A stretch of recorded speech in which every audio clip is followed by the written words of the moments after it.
हमारा श्रीलंका के साथ राब्ता है फॉरेन सेक्रेटरी की।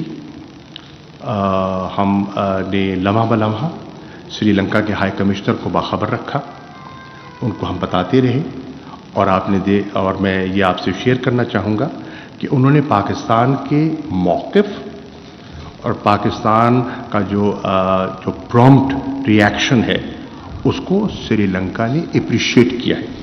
मेरी श्रीलंका के वज़ीर ख़ारिजा से राब्ता हुआ है, वो ट्रैवल कर रहे हैं और मुझे उम्मीद है कि इंशाअल्लाह आज दोपहर को या शाम को उनकी सहूलत के मुताबिक मेरी उनसे बात भी हो जाएगी और मैं उन्हें जो लेटेस्ट डेवलपमेंट है उन्हें एतमाद में लूँगा। इंशाअल्लाह श्रीलंका का जो इनिशियल रिएक्शन आया है हमारे ताल्लुकात उससे हरगिज़ मुतासिर नहीं होंगे।